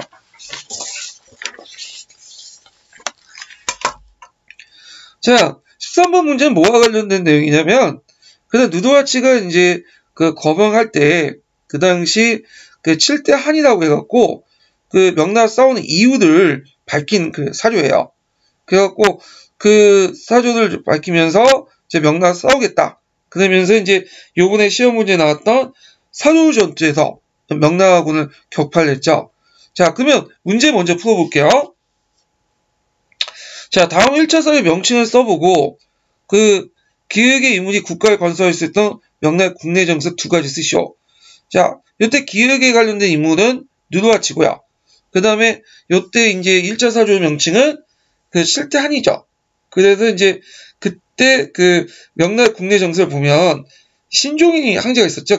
만력제가 방종과 만력제 반종과 한간정치 폐단으로 해서 사회와 경제가 혼란스럽고요. 조선의 이제 임진왜란하고 국제정세가 조선에 쏠려 있어서 만주에 대한 관심이 소유했고, 그의 명예 조선 출병은 막대한 군사비를 지출하면서 국가적이 악화시켰다. 그래서 그 당시 명나라가 이제 임진왜란 또 나가는 동안 만주 통제를 잘 못했던 거예요. 그래서 만주를 통제 못하는 사이에 누드와치가 이제 힘을 키워가지고 뭐냐면 만주 일대를 장악하게 되고 만주족을 통합을 시켰죠. 그래서 정통적으로 이제 중국인들은 여진족들, 만주족들 통합을 되게 꺼려했어요. 왜냐면 예전에 금나라한테 당해봤잖아요. 그래갖고 어떻게든 분열 정책을 써서 만주족들이 통합하지 못하도록 이렇게 하게 되는데, 명나라 초창기 때는 이게 잘 먹혀들었다가 요때 이제 임진왜란 때 잠깐 방심한 틈을 타서 이 당시 누드와치가 만주 통합을 해가지고 이렇게 해가지고 뭐냐면 결국에는 청나라를 세우고, 후금이죠. 그리고 이 후금이 발전해 청나라가 이제 발전되고 결국에는 명나라를 멸망시키게 되죠. 자, 그러면 이제 요거 외에도 그 당시 청나라의 역대 황제들의 그런 정책들을 볼게요. 예, 이것도 예전에 시험문에 나왔기 때문에 겸사겸사 한번 살펴볼게요. 자, 9페이지 펴보세요. 9페이지. 9페이지 보면 청나라 초기 정책 있죠? 한족의 통치 정책으로서 강경책과 해국책을 동시에 진행을 했다. 그래서 그런 이중적인 어떤 통치 체제가 만주족, 몽골족과 달리 한 200년 동안 계속 중국 본토를 지배할 수 있는 어떤 바탕이 됐죠. 자, 그럼 강경책 내용을 보면, 자, 거기 강경책에는 만주 풍습을 강요하고, 그래서 반발령을 시행하고, 한인들이 탄압을 하니까, 그러니까 만주 풍습에 대해서 한인들이 반발하니까 탄압을 했죠. 그 다음 반창사상을 탄압하여 문자욕을 일으키고요. 그다음 만주와 그 한족 간의 어떤 혼인을 금지하고 만주 지역을 봉금지대를 설치했죠. 그래서 그 당시 신양 남쪽 지역을 자신이 원래 살았던 지역을 사람이 못 들어가는 봉금지대를 설치를 했죠. 해울책으로는 한인학자들을 우대하고 중국 문화 존중, 과거제도 유지, 간직의 만한 병용체 이런 것도 있고 대규모 편찬 사업을 했다. 자, 그 다음에 이제 역대 황제의 업적을 보면 아까 누르하치 같은 건주해서 야인 여기 세 개 부족들을 통합을 해서 후금을 건국했고요. 7대안을 공포해갖고 전쟁을 시작했다. 그래서 대표적인 전투가 이제 사루 전투죠. 그 사전 전투에서 명나라 청나라 연합군을 격파를 했죠. 그 다음에 만주 8기병을 창설하고 만주문자를 만들고요.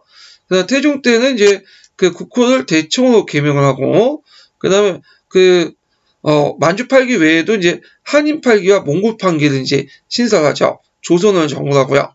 순치시에 들어와서 이제 중국 전역을 장악을 하게 되고, 여기 강희제, 현재 옹정제, 권룡제인데, 요 황제들 업적은 좀 기억을 정확히 해두실 필요가 있겠죠. 그래서 강희제 때 3번의 난을 진압을 했죠. 이게 이전에 13년 기출문에 나왔던 거고, 아까 풀었던 문제가 또 관련돼 있어요. 그 다음에 정성공 세력이 축출되고, 청계령이 공포되고, 해군 정책이 강화되고, 그렇지만 정성공 세력이 축출되고 나서 이게 이제 해제가 되죠.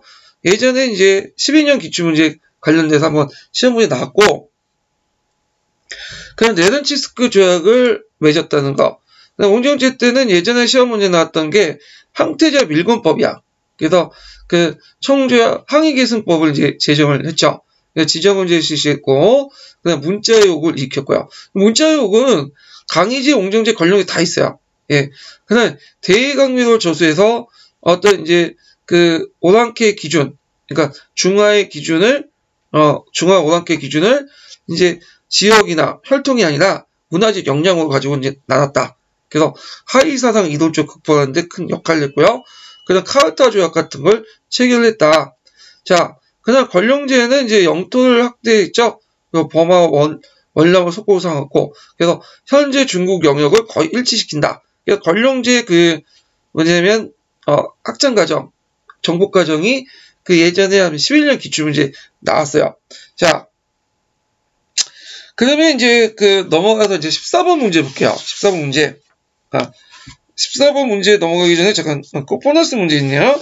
3회 증식 계획 관련된 내용인데, 그 3회 증식 계획은 한 2번 정도 나왔어요. 그래서 한번 나올 가능성이 있어가지고 문제를 냈는데, 자, 그 3회 증식 계획 관련된 내용을 이제 문제 풀어보기 전에 잠깐 이제 보충 자료를 좀 볼게요.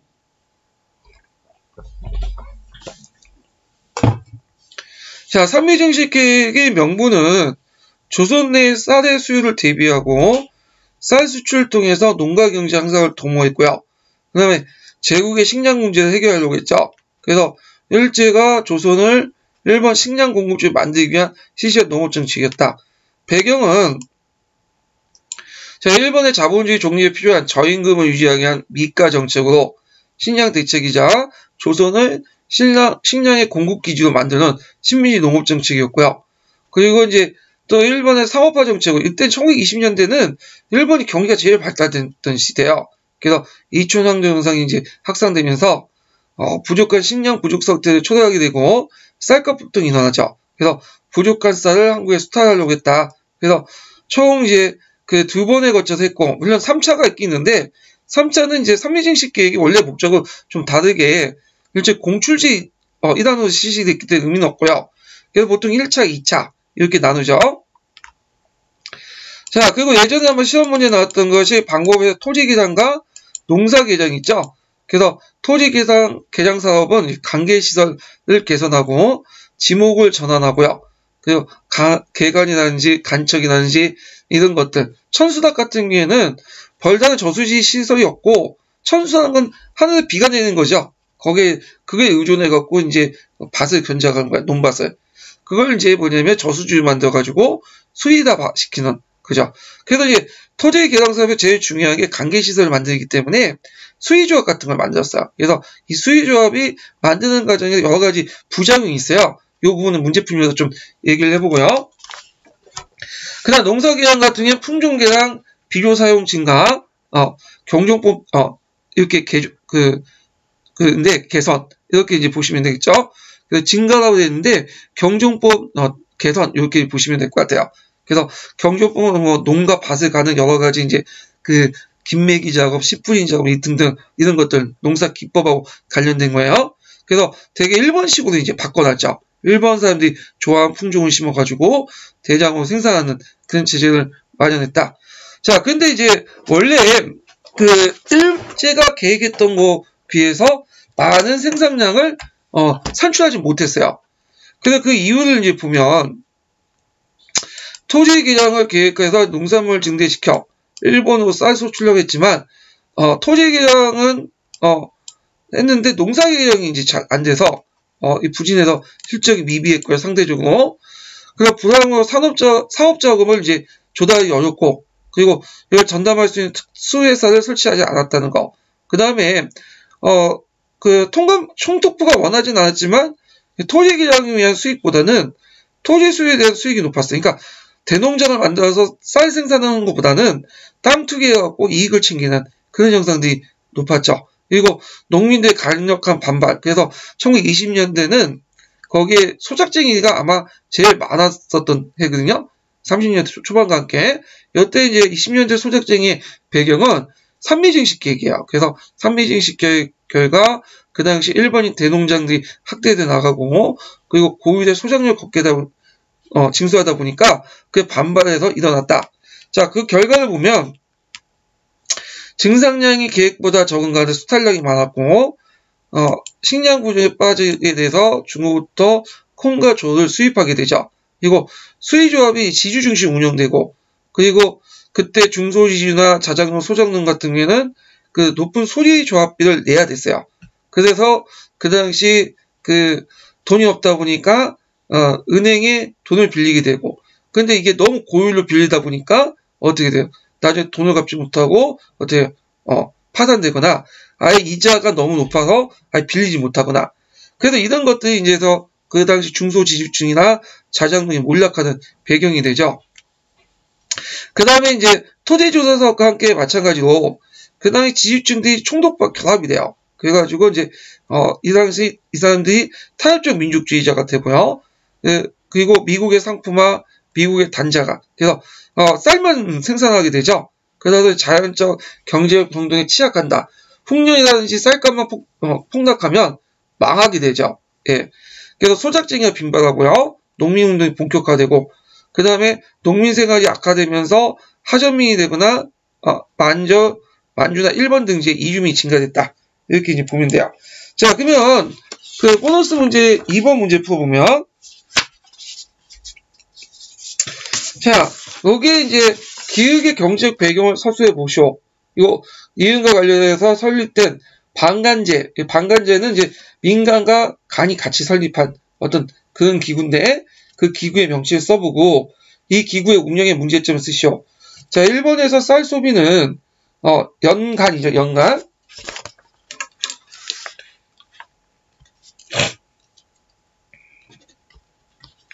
자, 연간 6,500석인데 일본 내, 이것도 못하네요. 자, 일본 내 생산고는 5,800여 석에 넘지 못해 해마다 그 부족분을 제국의 다른 지역 및 외국의 공급에 의지하는 형편이다. 쌀이 왜 이렇게 부족했냐? 경제적 이제 배경을 쓰자면 뭐라고 쓰셔야겠어요? 그 당시 1차 세계대전 이후에 특수로 이게 급속히 발전됐어요. 일본 산업이. 그래서 많은 농민이 도시로 떠나면서 식량 생산이 줄게 되고, 그 결과 쌀값이 폭등하게 되고, 심지어는 이제 폭등까지 일어나죠. 그래서 내각이 교체되는 그런 상황까지 벌어지게 돼요.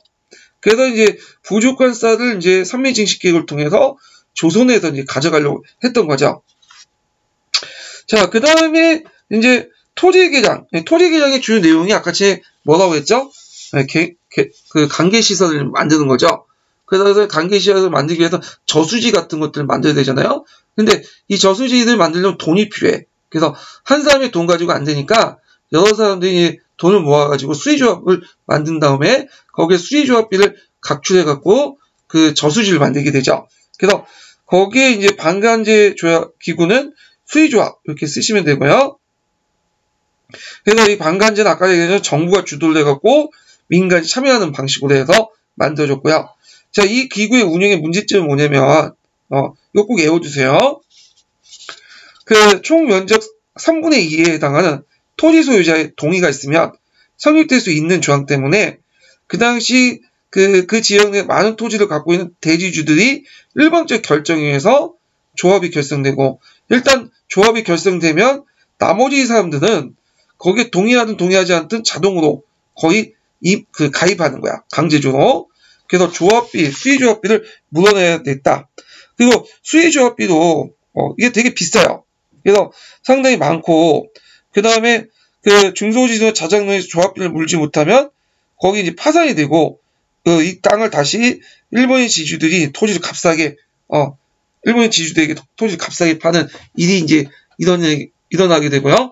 그래서 이 산매증식 계획 결과 그 당시 많은 토지들이 일본인들에게 들어가게 돼요. 그래서 일본인들 대농장들, 일본인 소유의 대농장들이 확대되고, 고대 뭐냐면 소작료를 부과하면서 요 대농장에 소작쟁이가 빈발하게 되죠. 자, 그래서 이제 이런 것들을 같이 기억을 해두시고요. 자, 13번 문제 볼게요.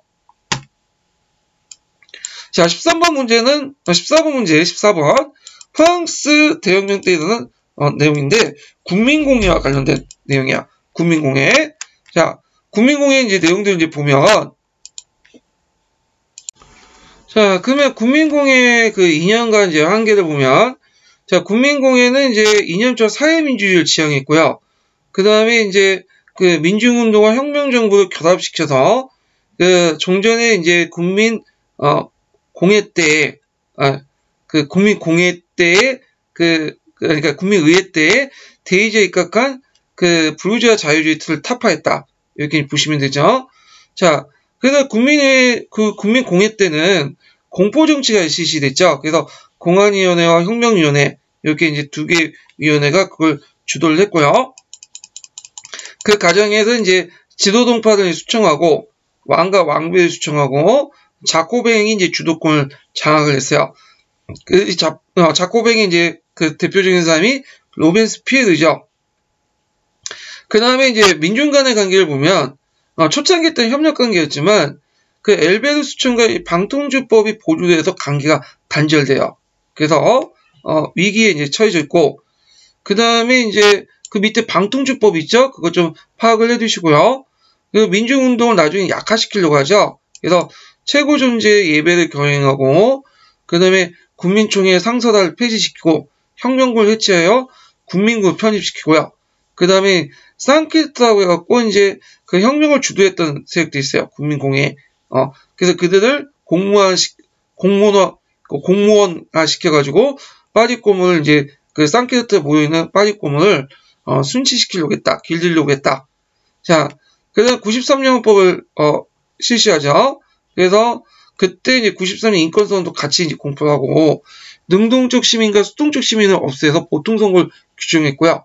그렇지만 이 93년법은 국내 위기사항 때문에 실시가 보류됐다. 그 다음에 최고가격제 좀 기억을 해두셔야겠죠. 그래서 그 당시 이제 제1차 대불동맹 등등해서 전쟁 기간이다 보니까 물가가 폭등을 했어요. 그래갖고 그 당시 최고가격제를 실시했죠. 그래서 이제 그 예전에 최고가격제 관련된 문제가 나왔으니까 기억을 해두시고, 그 외에도 미터법, 혁명령 이런 것들 실시했고, 그 다음에 이제 그 밑에 국민의회하고 국민공예 요거 차이점 좀 기억을 해두세요. 예. 그래서 국민의회와 국민공예 그 각각 두 개의 인권선언서가 있고, 국민의회는 상층부르주아, 국민공예는 하층부르주아 이렇게 중심으로 되어 있죠. 그리고 국민의회의 이론은 국민주권론, 그 다음에 국민공예 주권이론 인민주권론 등등. 그래서 이제 있고, 사회주의라는 된 인식은 국민의회 같은 경우에는 부르주아 계층들이 주도를 했기 때문에 매우 중요시 여겼어요. 그런데 국민공예는 사회주의는 인정하지만 다른 가치에 의해서 제약받을 수 있다. 이런 이제 생각을 갖게 된 거죠. 자, 그 다음에 공포 이제 정치의 종말은 이제 그 후에 자코뱅파에서 내부 분열이 일어나죠. 뭐 엘베르파와 당통파가 수청이 되고, 그 다음에 또 로베스피에르의 독단에서 반발이 일어나고, 결국에는 이제 그 대도민도 반동을 통해서 로베스피에르가 처형되면서 공포 정치가 끝났다. 그리고 곧바로 무슨 정부가 넘어가냐면 총재 정부로 넘어가죠. 예. 그럼 여기에서 이제 국민공회를 이끌었던 사람이 상키르트라는 계층이거든요. 그래서 그 상키르트는 어떤 특정한 계층이 아니라 어떤 그 정치적 의식화된 분자들, 동일한 공유, 그러니까 그 어떤 동일한 의식을 가지고 있는 사람들을 상키르트라고요. 그 안에는 이제 일반 민중들도 있겠지만, 소수지만 그 기족 계급도 생각이 비슷하면 상키르트 계층에 속해요. 그래서 이들은 사유재산을 인정했지만, 부가 양극화되는 것은 또 반대했어요. 그래서 소유와 자본의 집중을 반대했고, 그 다음에 대의제에 가까운 부르주아 민주주의 대신에, 군민주권 대신에 집권민주주의를 강조했다. 인민주권에 의해서. 자, 그리고 이제 총재정부 있죠? 그 밑에는 각자 보세요. 총재정부는 시험 문제 잘 안 나오니까, 이제 넘어가셔도 될 것 같아요. 그 프랑스 대혁명 때 이제 볼 것은 국민의회, 국민공회, 그 다음에 프랑스 혁명 전약, 배경, 이런 것들만 좀 초점을 맞춰서 공부를 해두시면 될 것 같아요. 자, 그러면, 한번 문제 풀어보면요. 자, 14번 문제 보면, 다음 프랑스 대혁명 시기 때 자료이다. 작성 방법에 따라서 답안을 작성하시오. 이렇게 있는데, 자, 여기 보면 이제, 기획정부는 국민공회죠. 자, 그 다음에 가계층은 어디냐면 상키르트예요. 상키르트. 그 다음 기획의 주도층과 그 다음에 소부도자 계층이죠. 가계층 간의 가계층, 그러니까 상키르트의 유대관계가 약화된 계기가 되는 사건은 무엇인지 두 가지 쓰시오. 그래서 아까 방통주법 같은 게 실시되지 않고, 그 다음에 상키르트와 긴밀하게 관련되어 있는 자코뱅 좌파 세력이었던 엘베르파를 이제 제거를 했죠. 그 다음에 이제 기획이 국민공회가 니은을 정치적 이끌기 위해서 그 당시 설치한 핵심 기구, 그러니까 공포정치를 이끌기 위해서 이끌었던 기구가 뭐냐면 혁명재판소, 공안위원회, 보안위원회 이런 것들이 있고요. 그 다음에 기획정부의 종교정책을 한 가지 서술해 보시오. 그래서 민중들의 어떤 좀 힘을 약화시키고 그러기 위해서 민중의 종교심을 달래기 위해서 최고 존재 예배를 위한 대대적인 제전을 거행했다. 이렇게 쓰시면 돼요. 원래 민중들은 카톨릭을 믿고 있었거든요. 그래서 프랑스 같은 나라는 상대적으로 이제 이념적으로는 상당히 혁명적이었지만 종교적으로 상당히 보수적이에요. 그래서 민중들이 그 당시 카톨릭을 믿었고, 카톨릭 믿는 이상은 이제 국민공회 입장에 별로 안 좋죠. 이들 통제하기 힘드니까. 그래서 그들의 이제 종교심, 카톨릭에 대한 종교심을, 종교 의식을 뭐냐면 믿지 못하도록 하기 위해서, 카톨릭 믿지 못하기 위해서 최고의 존재의 예배를 건행했어요. 이때 최고의 존재는 어떤 존재냐면 이신론하고 비슷하다고 보시면 돼요.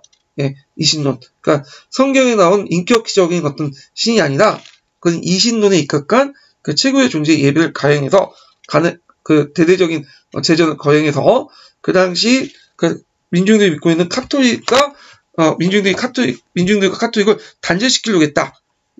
이런 내용들을 같이 기억을 해두시면 되고요. 자, 그러면 이제 메이지 유신 부분을 볼게요. 보너스 3번 문제는 이제 메이지 유신과 관련된 내용인데, 메이지 유신도 이제 시험 문제에 자주 나오는 부분이죠. 그래서 이 문제 풀어보기 전에 잠깐 이제 메이지 유신과 관련된 내용들을 이제 보고 넘어갈게요. 자, 메이지 유신은 이제 하층 무사를 중심으로 해서 종학 양립파들이 주도를 했고, 그 다음에 이제 청왕 중심 체제를 성립하는 데 목적이 있죠.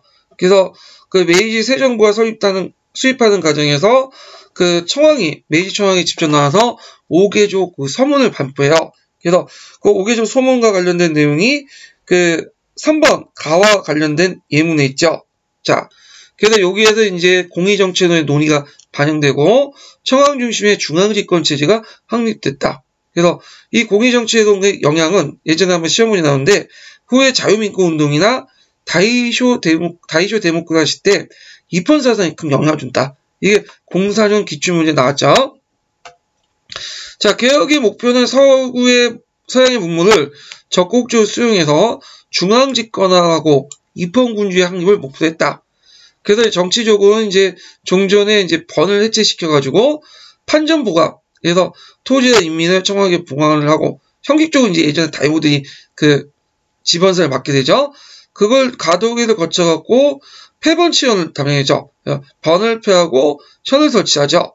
그래서 그 내용들 파악을 해두시고, 그 다음에 이제 사회적인 이제 그 개혁을 보면 신분제를 개혁을 해요. 그래서 3인평등을 이제 조치를 해갖고, 그 다음에 공가, 그러니까 공가는 그 당시 이제 청왕 집안을 의미한 거죠. 예, 다임을 하족, 일반 무사 사족, 평민들 이렇게 해서 그 새로운 통일 호족을 이제 형성을 하고 서로 간의 결혼을 더 허용하죠. 그리고 평민에게 이제 성을 하는 걸 노지라고 하는데 이걸 이제 허락하고요. 그 다음에 거주나 직업의 선택 자유를 이제 부여하고 그들의 실력에 따라 문무 관리가 되는 걸 허용하죠. 진병제를 실시했고 만 20세 이상의 남자는 신분에 상관없이 3년 동안 병역을 복무하도록 하죠. 그리고 나서 이제 서양식 장비와 훈련을 받고 이게 이제 그 진병제 입각한 신식 군대, 서양식 군대가 이제 호력을 이제 발휘한 것이 그 당시 사무라이로 구성된 그 사람들이 세이나 전쟁을 익혔잖아요. 그때 진압할 때 동원되면서 이런 것들 효율성을 이제 발휘하게 되죠. 자, 교육에는 소학교 의무교육을 실시하고 대학을 설립하게 되죠. 그 다음에 그 지조법을 만드는데 지조법은 뭐냐면 그 당시에 아직 이제 그 메이지 정권이 때는 초창기 때는 산업화가 덜 됐어요. 그래서 농업사였거든요. 세금을 얻을 수 있는 방법이 지세예요, 지세. 그래서 이 조세 제도를 근대 활동에 지세 확보를 했어요. 그래서 지세 확보를 어떻게 했냐면 일단은 농민들이 가지고 있는 경작권, 소유권 인정해줘요. 근대적 어떤 그 소유권 인정해주고 대신에 그 예전에는 그 생산량에 따라 고코다가 입각에서 뭐냐면 징수됐죠. 근데 이 생산량은 좀 약간 예측이 가능하지 못하고 풍년에 따라 왔다 갔다 하니까 자 고정화 필요가 있어. 예산은 합리적인 예산 제도를 만들기 위해서는 그 수익을 뭐냐면 어느 정도 그 예측할 수 있어야 되잖아요. 고정된 수익을. 그래서 지조법에 시에서 지가의 3%, 그러니까 고쿠다가가 아니라 공시지가의 3%를 결정해요. 그리고 물납이 아니라 급납으로 바뀌고요. 그래서 이제 한계는 뭐냐면 아직까지도 정통적 부분적인 정통적 권리가 계속 남아 있었고, 그러고 그걸 또 무시하고 하니까 이게 농민들의 저항이 이제 일어난 거죠. 거기다가 지조율 3%가 지가 3%가 상당히 높아. 그래서 결국에는 나중에 농민들이 이제 이끼라고 하죠. 예, 이런 것들이 일어나니까 이제 지조율을 2.5% 인하했다. 이렇게 보시면 돼요. 자, 경제적으로 보면 그 당시 복록이 폐지됐죠. 예, 그래가지고 그 당시 다이모들이 가지고 있는 사무라이들 복록을 다 폐지해가지고 그 당시 이제 이들 폐지하고 나서 대신에 채권을 줬어요. 예, 그리고 나중에 이제 어떤 특정 기간이 되면 화폐로 연차 지급하겠다. 근데 당장 먹고 살 게 없으니까 이걸 이제 채권을 값싸게 갖다 팔게 되죠. 그러면서 사족들이 몰락을 했고, 예. 그리고 이제 나중에 이렇게 불만이 쌓인 사족들이 전학론이나 뭐 사족 반란의 또 배경이 되죠. 그리고 초기 때 자유민국 운동을 일으켰던 것이 이런 그 예전의 사족계층이에요. 자, 그 다음에 이제 사상적인 측면에서 보면 신도를 국교화시키고요. 서구 사상을 적극적으로 수용했다. 예. 그런 것들 이제 보시는데, 신조를 국교화됐다고 하지만, 실제로 국교화된 건 아니에요. 시도는 했어, 시도. 예. 근데 이제, 이게 문제가 됐던 게 뭐냐면, 근대 국가에서는 세속이 분리되어 있잖아요. 예. 저기서 이제, 세속과, 그러니까, 아니, 세속이 분리 아니라, 그, 정치와 종교가 분리되어 있죠. 예. 그러다 보니까 이제, 신도를 국교화할 경우에는, 서양 국가들이, 이게 일반이나 나는 근대 국가가 아니다. 이렇게 판단할 수 있으니까, 시도는 했지만 잘 안 됐어, 이게. 도중에 끝나게 됐죠. 자, 하여튼, 이런 내용들 좀, 같이 기억을 해 두시면 될 것 같아요. 자, 그러면 문제를 풀어보면요. 자, 가해서문의 정치적 목적. 그래서 3-1번은 가의 그 정치적 목적을 쓰고, 정치적 목적은 이제 5개조 선언문에서는 그 당시 천황 중심의 중앙 집권국가, 이게 이제 수의 정치적 목적이죠. 그리고 이것이 이제 의도하진 않지만 널리 익혀 그 천하의 정치를 공표한 의론에 의해서 결정된다. 이게 그 맞고 말기 때 등장한 공의정체론인데, 이 공의정체론을 내걸었는데 그건 뭐냐면 그 당시 중앙정부의 권위가 확 떨어졌어요. 그래서 그 당시 이제 많은 민중들의 지지를 받아가지고 뭔가 새로운 정권의 어떤 기반을 마련하기 위해서 형식상 그들의 의견을 듣는다. 이런 식으로 얘기를 한 거야. 물론 그걸 자체에서 이제 실제로 들을 의도는 없었죠. 그렇지만 이제 요걸 공표했던 주체들의 의도와 상관없이 그 당시 나중에 자유민권운동이나 다이쇼 데모크라시의 입헌사상에 큰 영향을 줬다. 이렇게 기억을 해두시면 되죠. 그 다음 3-2번 문제 볼게요. 자, 여기 나조치는 이제 뭐냐면 지조개정이에요. 지조개정. 그래서 지조법과 관련된 내용인데, 토지의 가격을 지가에 의해서 받는 거예요. 지가에 의해서. 자, 그래가지고 있는데, 그래서 이제 지조법 관련된 이제 내용을 보면, 나조치 이전에 농민이 가지고 있는 토지에 대한 권리를 말해보고, 자, 나조치가 이제, 이 토지의 권리는 이제, 이전에 토지의 권리는 이제 뭐냐면, 그 다음 경작권이죠. 그래서 이 경작권이라고 얘기하는 게 좀 그런데, 약간 준소유권하고 비슷해요. 예매한 상태였죠. 그래가지고, 요거를 이제 확장시킨 사람이 누구냐. 도요토미 히데요시죠. 그 권리를 확정시킨 사람. 그래서 그때 경작권의 토지 매매가 금지됐지만, 실제 에도 시대 때 경작권을 또 사고 팔고 하거든요. 예. 그 다음에 이제 나의 과세 기준과 에도幕府 시대 때 과세 기준의 차이점을 두 주인에 쓰시오. 그래서 그 당시 에도 시대 때는 생산량이 고쿠다카에 의해서 징수했죠.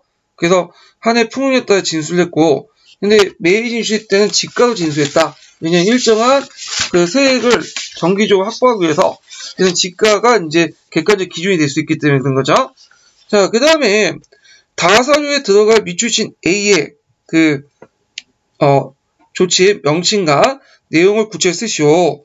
자, 여기에도 이제 그 관련된 내용이, 뭐냐면, 지문 이전에 여러 번이 A의 제의를 받아들여 새로 지변사를 임명하여 각자의 직무를, 종사하게 한다.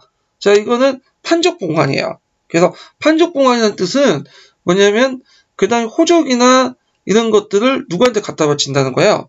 예. 그 당시 청와대에 갖다 바치는, 그러니까, 수수 요청해갖고 갖다 바치는 형식이지만, 실제로 이제 정부에서 명령을 내니까 그런 형식을 따른 거죠.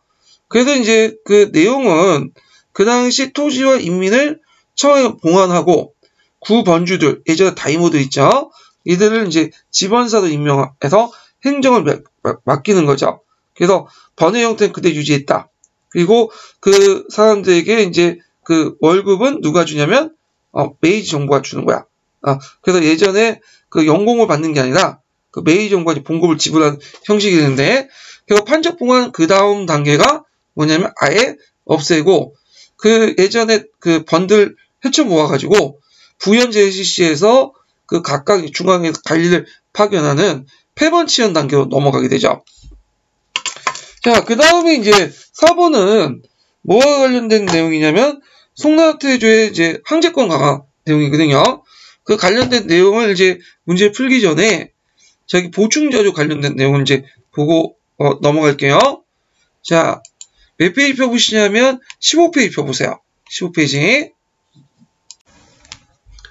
자, 그 다음에 송나라태조 정책을 이제 보면 건국과정을 이제 보면 거란의 압력에 대한 민족의식이 작용됐고, 그 다음에 이제 거란이 이제 공격해오니까 어린 공제를 못 믿으니까 이제 그 후주의 절도사들이 그 상관이었던 조광윤을 세웠죠. 근데 막상 조광윤이 이제 자신이 정권을 장악하다 보니까 똑같은 일로 자신이 쫓겨나거나 자기 후손들이 쫓겨날 수가 있어. 그래서 이 절도사 세력도 좀 약화시킬 필요 있겠다 해가지고 운신 관료 체제와 황제 독재 체제를 지향을 하게 돼요. 그래서 이제 그 밑에 중앙행정제도나 이런 지방행정제도, 군사제도를 개혁하는데 그 개혁의 방향은 이제 그 황제의 군사에게 모든 권한을 집중시키는 거야. 그리고 그 뭐 행정이나 군사나 이런 것들 다 문신관료들에게 맡기고, 그리고 권력을 이제 뭐냐면 누가 독점하지 못하도록 다 위임을 시키죠. 자, 그래서 이제 중앙행정제도를 보면 재상권을 약화시키고, 그 다음에 재상도 2명이나 임명해요. 이게 예전에 기출문제 나왔던 거고요. 그 다음에 행정, 군사, 재정을 분리시키죠. 그래서 행정 업무는 중서문화성이 담당하고요. 추민원 같은 경우에는 군사를 담당하는데, 거기에 이제 추민원의 이제 구성원들 문신 관료를 임명을 해요. 그리고 이제 그것 때문에 군사력을 또 약화시키고, 그 다음에 3사는 재정을 담당하겠죠. 그 다음에 이제 인맥 차단을 이제 하기 위해서 관리의 관리가 그 재상의 사택을 방문하는 걸 금지시키고요. 예, 그 다음에 분경제라고 하죠. 출생지의 관리 인간을 금지시켜 회피제죠. 그래서 분경제하고 회피제와 관련된 내용도 조선시대 그대로 이제 실시됐던 거죠. 자, 그 지방행정제도 관련된 내용을 보면, 자, 그 밑에 이제 최고행정단위가 노죠. 근데 노에 장관 한 명을 두지 않아요. 그래갖고 그 4개 해갖고 재정, 군사, 사법까지 사사를 이렇게 분담을 시키죠. 그래서 상호 견제를 시키는 거야. 그래서 지방행정제도나 뭐 군사제도, 그 다음에 중앙행정제도 공통점이 뭐냐면 상호 견제를 시켜요. 그래서 서로 뭐냐면 누가 권력을 독점하지 못하도록 하는 시스템이죠. 자, 그다음 지방의 인사권까지 황제가 장악을 해서 지방 간의 속관을 누가 자기가 직접 임명을 해요. 예. 그 다음에 통판을 해갖고 지방장관을 감시하기 위해서 중앙에 파견을 하고, 그 다음에 이제 군사제도로서 이제 군군, 그래서 지방에 여러 뭐 상병이나 항병이나 범병 같은 것도 있지만 군군을 강화시키죠. 지방군을 약화시키고, 그 지방 주둔군의 반란을 예방할 목적으로 그 군군 체제를 강화시키고, 그래서 황제의 이제 그 군군을 직속시켜요. 그리고 군의 통수권과 작전권을 이제 장악하고, 그걸 나눠줄 때도 위임할 때도 분리시켜 나눠줘요. 예. 그래서 이런 식으로 해가지고 했다. 이런 걸 좀 기억을 해두시면 되고요. 자, 그러면 관련된 그 문제를 풀어볼게요.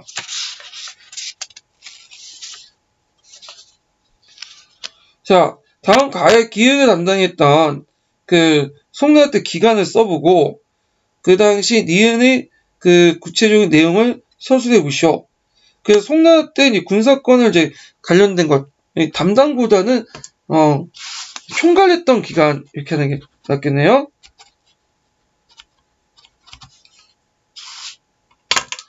자, 거기 기간은 추민호고요. 그 다음에 이제 구체적인 내용은 이제 그 재정권을 거둬들였는데, 지방의 재정권을. 자, 이거는 당월 5대 시대 때 절도사가 유주라는 목록으로 지방 재정을 중앙에 상호하지 않았던 걸 바꿔서 조세 수입을 일단 중앙에 다 올리도록 하죠. 그리고 교부금 형식으로 나눠주는 방식으로 이렇게 바뀌었고요. 그 다음에 이제 여기 보면 나라에서 D를 통제하기 위한 방법, 그러니까 지방장관을 통제하기 위한 방법은 그 다음에 중앙의 문관인 통판을 파견해 지방관을 감시하도록 했고, 지방장관의 속관을 중앙에서 황제가 직접 임명하는 방향을 했죠.